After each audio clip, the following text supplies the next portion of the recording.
Hi to all the lovely souls out there that is taking time out of their day to tune in to another episode of Inspire to Rewire. I am your lovely host, Sharonna, and today I want to try to give you a deeper understanding about something that flows and that exists everywhere and in everything. And that is also the most important and common substance that we all share on this lovely planet. And that, my friends, is water. It is a vital substance that sustains all life on Earth. It exists in all living beings and all living cells inhabiting this planet. Water is made out of two elements, hydrogen and oxygen. And the Earth, just like us, is a living dynamic being. And the thriving heart of the Earth is the ocean. And it is a constant water circulation on Earth that keeps the Earth alive. Just like water gives life to Earth, it does the same to us. Water is like the medium within all life on this Earth, and every living cell on this Earth is a container of water. Just like the human body, the Earth maintains a constant amount of water. We as humans need to drink water to stay hydrated and survive. But water is also essential for the survival of all animal and plant life on this Earth. Our bodies approximately absorb 1.5 liters of water, and we should all aim to drink at least 2.5 liters of water each day. Which means that the quality of the water we drink matters in more ways than one. And I would like to have the pleasure to share with you why. Water molecules are charged. On one end negatively, and on the other positively. Water molecules are also able to record and store information, which means that water retains information that is captured, meaning that the water has memory and it receives the information from the outside. So for example, if you talk to your glass of water before drinking it, you will charge it either positively or negatively. And this has both been studied and proven. I will give you an example. Jellyfishes are 99.99% water. Scientists have studied jellyfishes, but they studied the 1.1% that is not water to see what and where life comes from. The conclusion was and is that water is and holds life.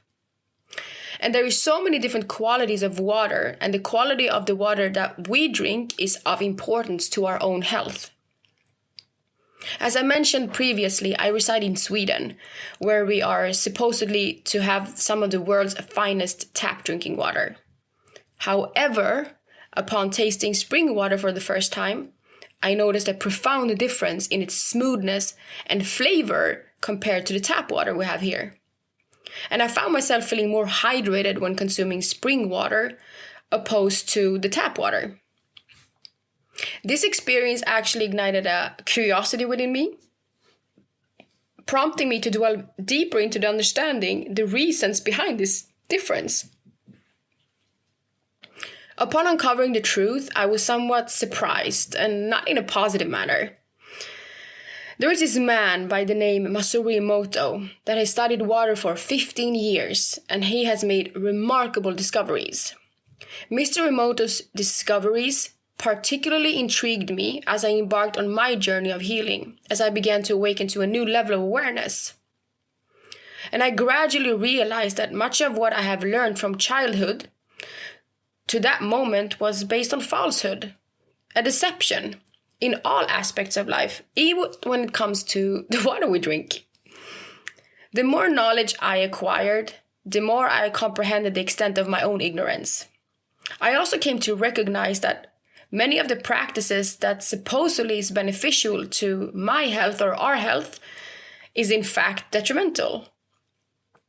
We as humans possess an immense potential beyond our comprehension. And when we commit ourselves to the journey of self-discovery, our perception of the world undergoes a profound transformation because our internal world undergoes a similar shift. So, consequently, I haven't consumed tap water for approximately 5-6 years now. I've installed filters in both my shower and kitchen. And as I have learned that tap water often contains numerous unwanted substances, and our water pipes are interconnected with sewage pipes, meaning that whatever is expelled from our bodies finds its way back into our water supply.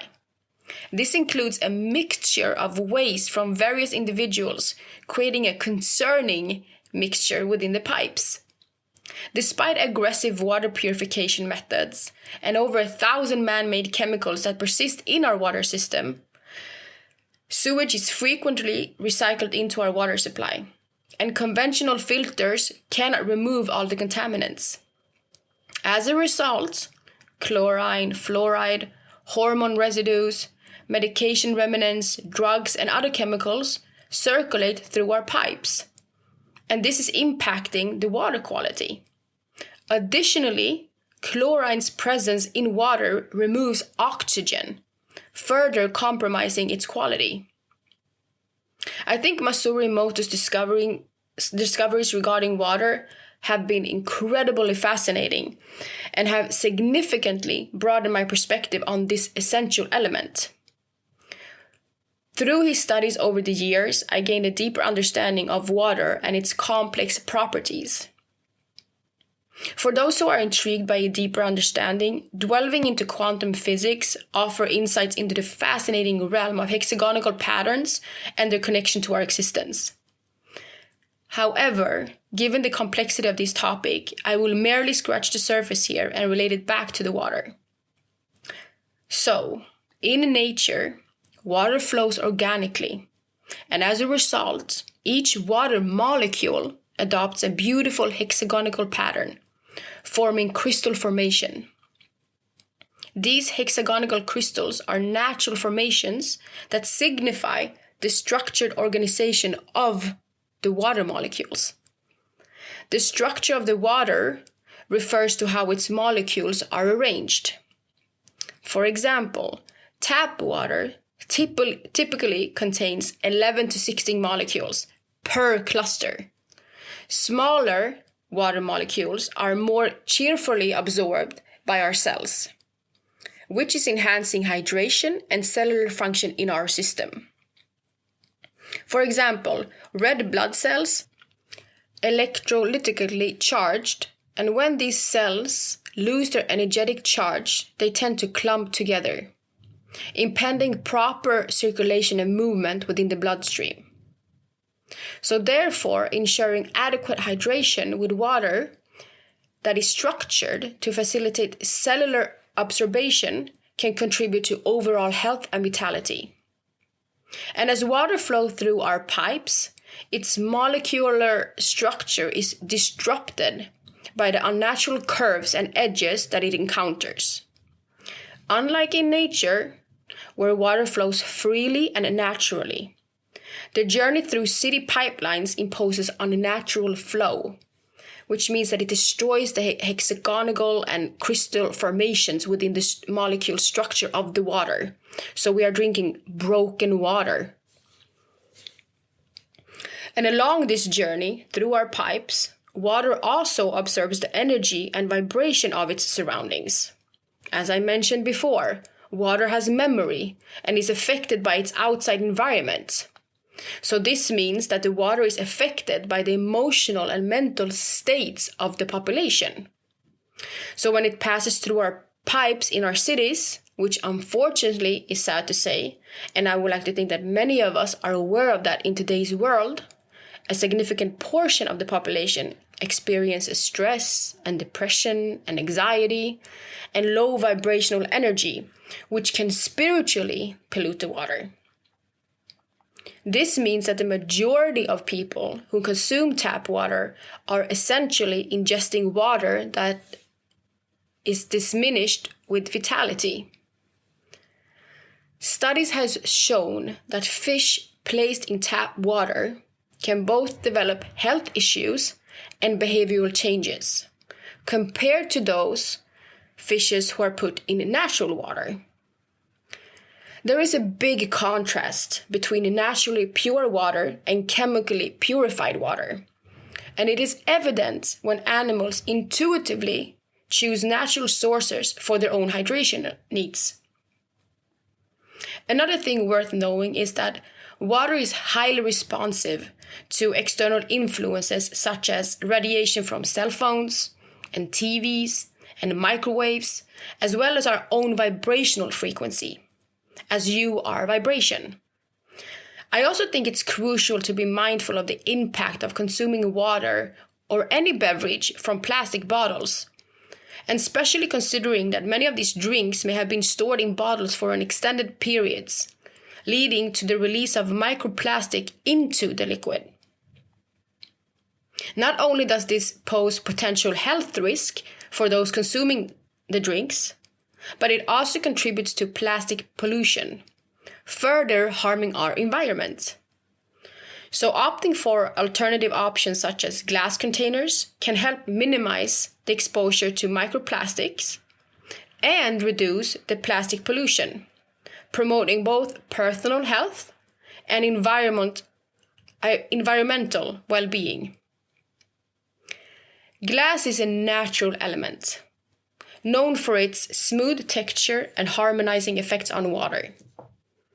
Yet, the majority of the companies store their water or liquid in plastic bottles, a chemically produced material, because it's cheap. We are so fortunate that there are various alternatives to plastic bottled water and tap water, such as natural spring water, provided by Mother Nature.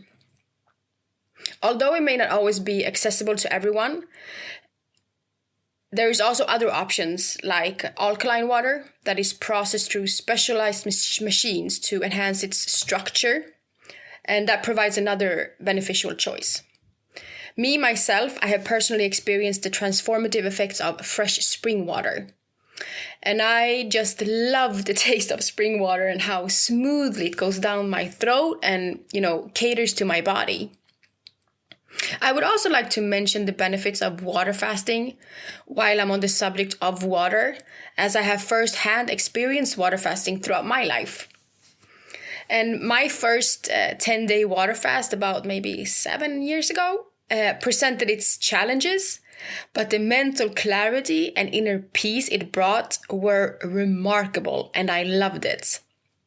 It actually fostered a new relationship with both food and my body, as I learned about the profound impact of water fasting on the body's process. During a water fast, the body undergoes a reset. It's activating its innate healing mechanisms. With no intake, the body utilizes stored energy, leading to a reduction of fat mass and body weight. Additionally, growth hormone levels increase, facilitating cellular repair and regeneration. The absence of food allows the body to address the silent inflammations, and it eliminates toxins and heavy metals and enhances immune function. From my perspective, embarking on a water fast is a powerful, very powerful act of self-love and care. Water fast also triggers a process called autophagy. I'm not sure I'm pronouncing that fully correctly, where the body cleanses out old and damaged cells, promoting renewal and repair.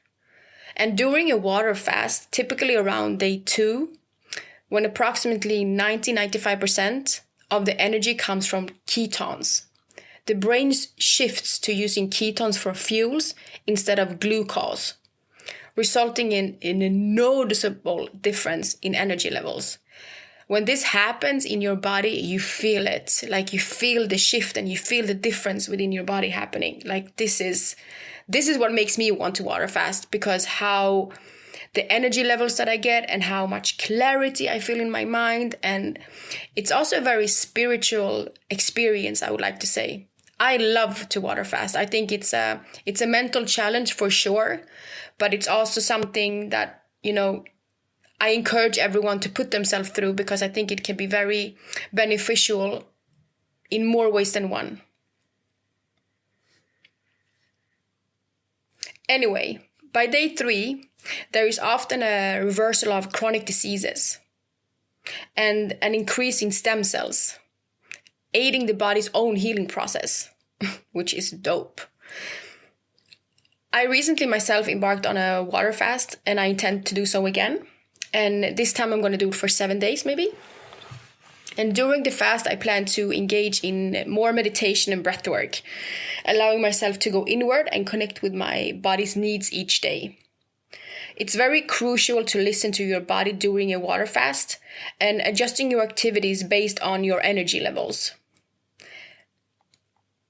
I believe that everyone should experience the benefits of water fasting firsthand.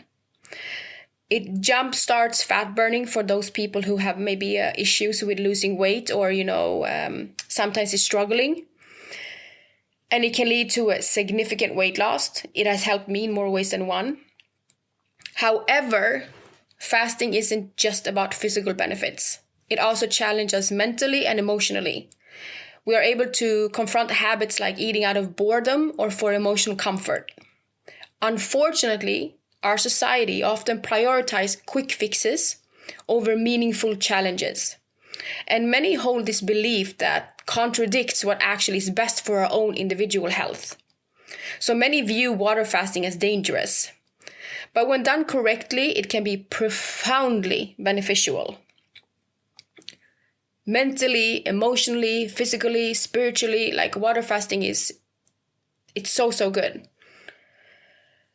I think it's very essential to ease into a fast and break a fast properly. When you break a fast, you have to focus on high fat and high protein foods to support cell generation and avoid spiking insulin levels with high carbohydrate meals. So with saying all of this, what I want to come and give quotation to is that the water we drink matters. It's the source of all life on this planet and fundamental to our own well-being. I started one of my companies with my brother from another mother, Clean Aqua Delivery, where we deliver fresh spring water directly to your home. Unfortunately, this is just available in the city of Stockholm, where I'm based at the moment. But if I could, I would do this worldwide. We are very connected to our earth and all the resources that she supplies and shares with us. If you can find a source of fresh spring water that is drinkable, I encourage you to embark on the discovery of what spring water can do for you. No matter if it may be a process of getting the water, I can assure you it will be worth it. I hope that this will inspire many of you out there listening to pay attention to the quality of the water that you consume, as it plays a significant role in our overall health and vitality. I would also highly recommend to watch 2 documentaries. One is called The Secrets of Water, and the other one is Watch the Water with Dr. Brian Ardis. The information shared in these documentaries is definitely worth knowing. It's also worth noting that every seed and embryo in existence begins its journey in water, which is highlighting the fundamental role of water in all sustaining life. So, to all my brothers and sisters out there, stay clean and stay hydrated, and be in the knowing that water is life. Namaste.